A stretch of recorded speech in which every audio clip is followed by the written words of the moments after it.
Olá, muito boa tarde. Quinta-feira, 9 de julho, começa agora o Assembleia em Foco, primeira edição. Acompanhe os destaques. Maranhão registra redução de casos de feminicídio diante de fortalecimento de políticas públicas voltadas para o combate à violência contra a mulher. Indicadores do setor de turismo apontam crescimento e alta expectativa para as férias de julho. A microfisioterapia como medida complementar de alívio a dores adotada por pacientes. Você vai ver ainda no Arte do Mará desta quinta, um espaço dedicado à literatura e à valorização dos escritores maranhenses, a Livraria Amei. O F1 começa agora.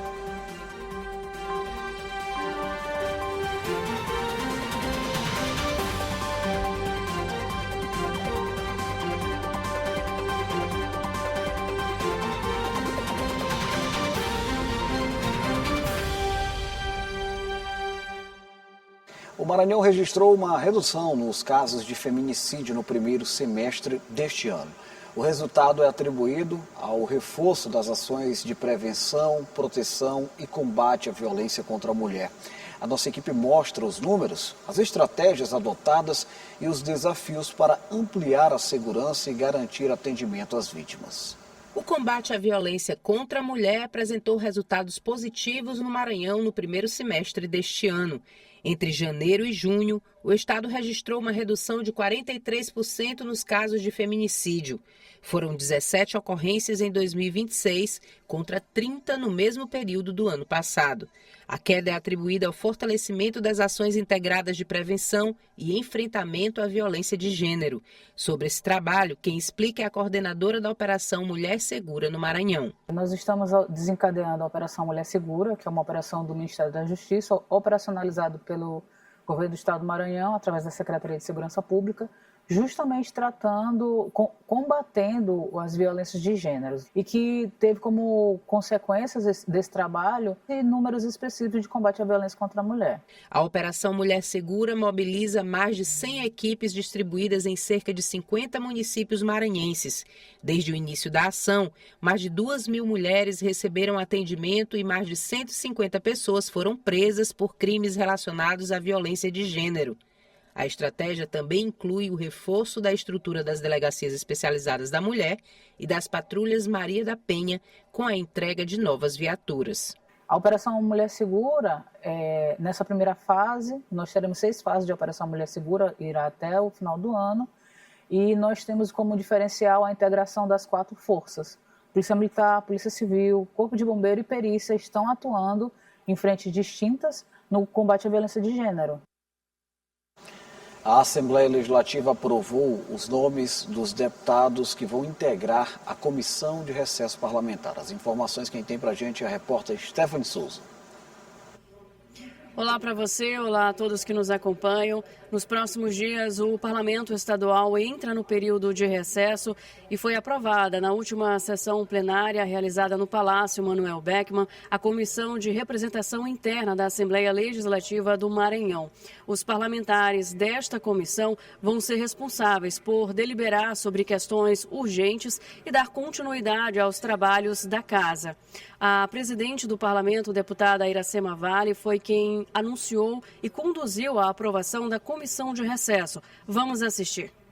A aprovação dos seguintes nomes parlamentares para a comissão de recesso: deputado Leandro Belo, deputado João Batista II, deputado Wellington do Curso, deputada doutora Helena do Alibe, deputada Ana do Gás, deputado Florencio Neto, deputada Edna Silva. Os que aprovam ficam como estão, os que não aprovam se manifestam. Comissão aprovada. A medida foi oficializada por meio da Resolução Administrativa número 429 deste ano.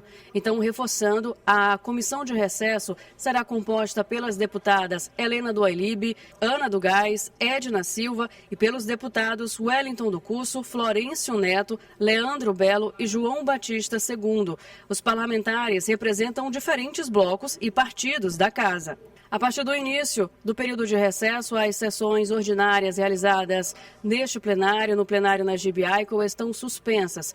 Mas a Casa do Povo continua atuante por meio desta comissão aprovada. O retorno dos trabalhos legislativos está previsto para o dia 4 de agosto. Stephanie Souza, de volta ao estúdio da TV Assembleia.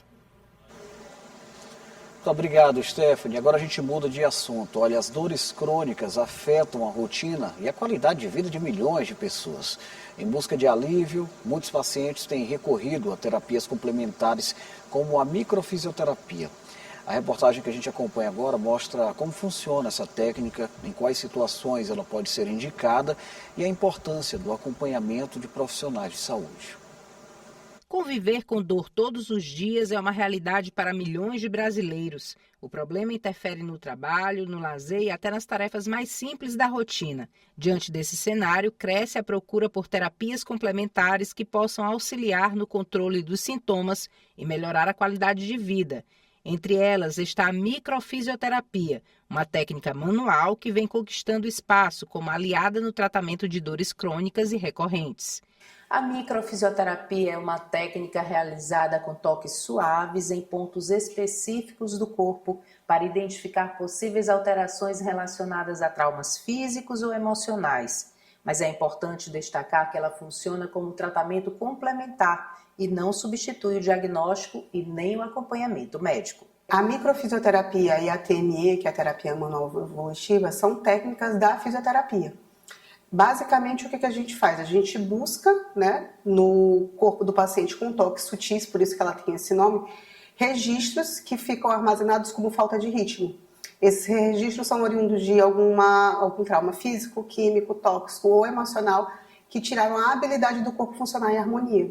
E o acúmulo desses registros causa os sintomas. Então, o que a gente vai buscar é justamente o ponto de desequilíbrio, informar para o corpo para ele voltar a reconhecer aquele trauma e retornar ao estado de homeostase. Tainá conheceu a microfisioterapia por curiosidade. Com o tratamento, descobriu a solução para o estresse já na primeira sessão. Com a microfisioterapia, eu consegui identificar melhor onde a Tainá, pessoa, poderia se posicionar melhor em determinadas situações. E assim eu consegui ter mais bem-estar, eu consegui ter mais segurança nas minhas decisões e realmente melhorou muito a forma que eu comecei a conviver dali para frente.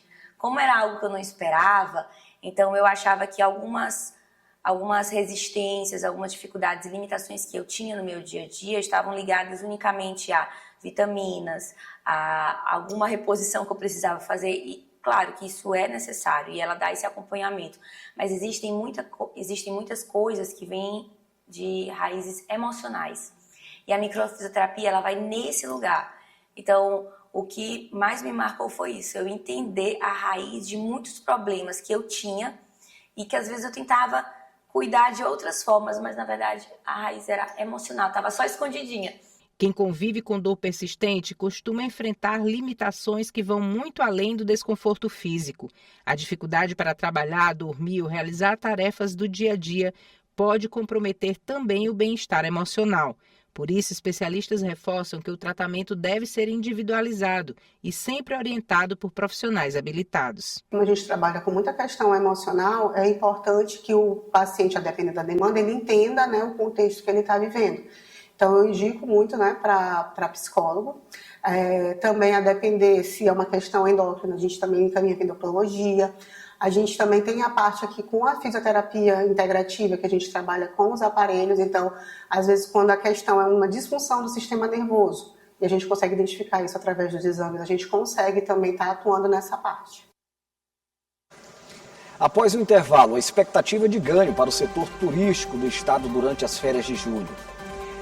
E mais, o Arte do Mará, desta quinta-feira, trazendo um espaço dedicado à literatura e à valorização dos escritores maranhenses. A gente volta já.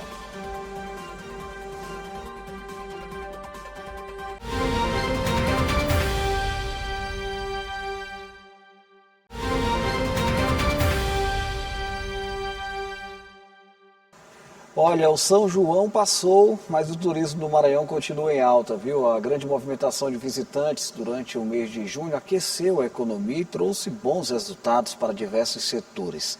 Agora a expectativa é que as férias de julho mantenham esse ritmo e reforcem o estado como um dos principais destinos do Nordeste.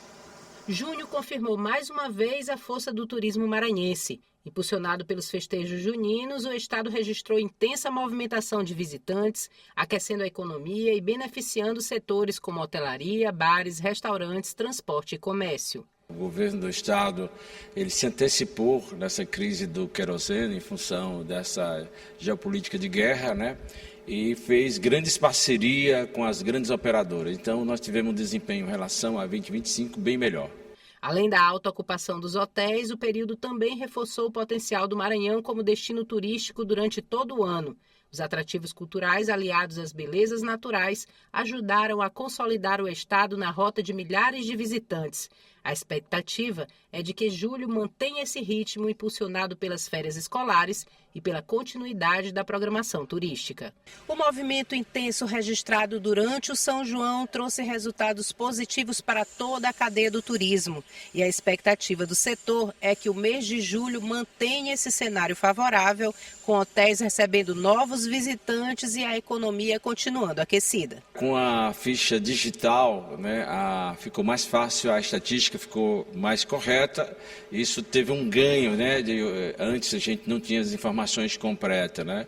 Então ela vem crescente e o governo do estado também tem feito um trabalho interessante na infraestrutura. Nós temos hoje um ponto turístico muito bonito, um atrativo que começa do Espigão à Ponta da Areia.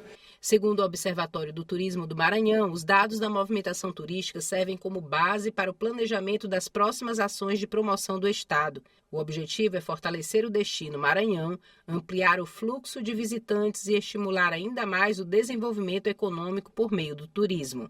O mês de julho ele também vem crescente junto com o mês de junho. Também como estratégia, até mesmo no governo do estado, como estender o São João e fazer basicamente 2-3 meses quase ali de festejos, começando com pré-São João em maio. Então a gente tem várias oportunidades que dá para o turismo também fazer essa movimentação e também ter um crescimento positivo. Com a boa movimentação turística ao longo de julho, o estado fortalece a geração de emprego, renda e consolida o Maranhão como um dos principais destinos turísticos do Nordeste. Bora ficar de olho agora na previsão do tempo. Vou chamar a Ananda Fontinelli, que tem as informações. É contigo, Ananda. Boa tarde.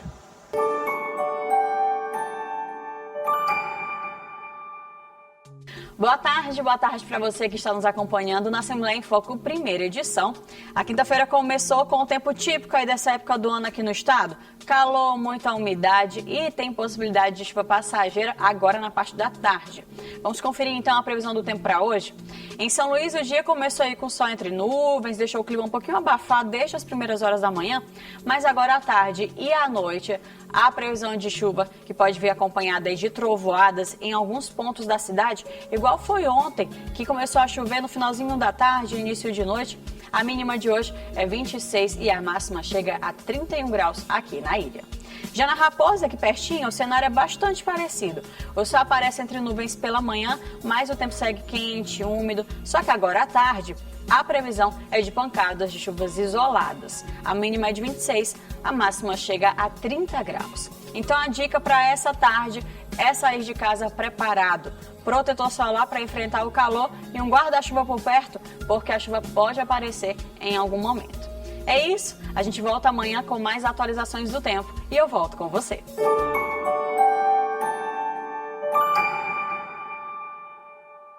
Beleza, Nanda, obrigado. Olha, o Maranhão é conhecido pela força da sua literatura e o espaço em São Luís mantém viva essa tradição. A livraria da Associação Maranhense de Escritores Independentes reúne centenas de autores, valoriza a produção local e abre as portas para quem deseja conhecer, publicar e celebrar a cultura maranhense.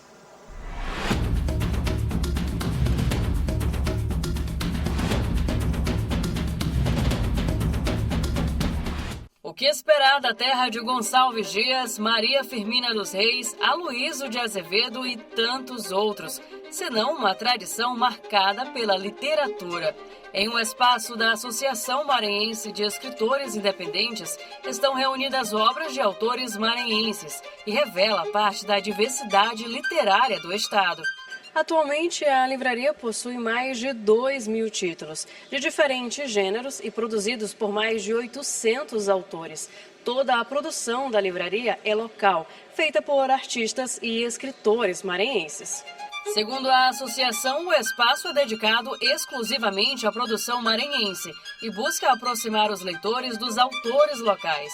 Somos a única livraria do Brasil inteiro que se dedica 100% à literatura local. Isso não existe até hoje e com esta amplitude ainda mais, não é? Só a nossa editora, que é uma das editoras que publica autores maranhenses, publica um título a cada 2 dias. Então, em média de 15 títulos mensais. Eu suponho que, no totalidade, deve haver mais de 2 títulos por dia que se publicam de autores maranhenses. Os temas são diversos. Lendas, cultura popular e fatos históricos dividem espaço nas prateleiras, como nesta obra que narra a fundação de São Luís a partir da jornada do explorador Daniel de Latouche. Os clássicos também ganham novas leituras. É o caso de O Mulato, de Aloísio de Azevedo, adaptado para a linguagem das histórias em quadrinhos. Entre os mais de 800 autores, há crianças que escrevem as próprias histórias e também assinam as ilustrações dos livros. Nós temos uma geração jovem de escritores que começam já com 8 anos, 9 anos, 12 anos de idade e incentivado pelos pais, porque se tu... Às vezes a criança não gosta de ler, mas gosta de escrever. E se tu incentivas ela a escrever, ela vai começar a gostar a ler também. Então o melhor incentivo à leitura às vezes também é pela escrita. A cada ano, novos escritores passam a integrar a associação. Um deles é o pastor e apresentador de TV Mário Porto, que acaba de lançar mais um livro. Eu tive a honra de lançar com a doutora Patrícia Bogé de Matos o Despertar da Autoconsciência, para tirar a vida do piloto automático e viver uma vida com mais consciência. Quando a gente vive uma vida com mais consciência, a gente adquire saúde plena. Além dos livros, o espaço reúne trabalhos de artesãos maranhenses, inspirados em elementos da cultura e da identidade do estado. As artes plásticas também estão presentes. Nas obras de Antônio Abreu, casarões históricos, a vida pesqueira e as paisagens de São Luís ganham novas formas por meio de diferentes técnicas. A minha arte usa uma técnica que é uma técnica mista, né? Que engloba todas as técnicas. Vai desde aplicação, modelagem, pintura, espatulagem. Então, como eu dava aula antes para criança, eu já tinha essa facilidade desde garoto, né? Com arte. As texturas e o alto relevo presentes nas telas permitem que pessoas com deficiência visual também tenham uma experiência sensorial com as obras. Todas as peças, todas as sobras de madeira são utilizadas. Sobras, as telhas são feitas uma por uma e aplicadas com o próprio pó da serragem da sobra. Todos os pós são usados também para fazer as pigmentações de coloração.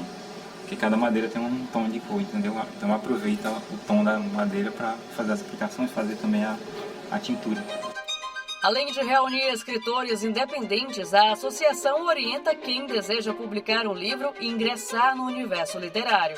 Qualquer pessoa pode escrever um livro. Você pode pensar, mas eu estou com dificuldades financeiras, mal consigo fechar o mês, Dá para publicar um livro. Dá para fazer isso perfeitamente. Nós temos exemplos concretos de pessoas assim, em situações económicas mais difíceis, mas com uma obra para entregar ao mundo e que a gente ajudou a entregar ao mundo. Então, tem sempre uma solução para o problema. É preciso vir falar, conhecer e depois poder decidir qual é o momento certo de pôr esse filho literário ao mundo. O espaço reflete a diversidade da produção cultural maranhense e reforça a literatura como uma das expressões da identidade do estado.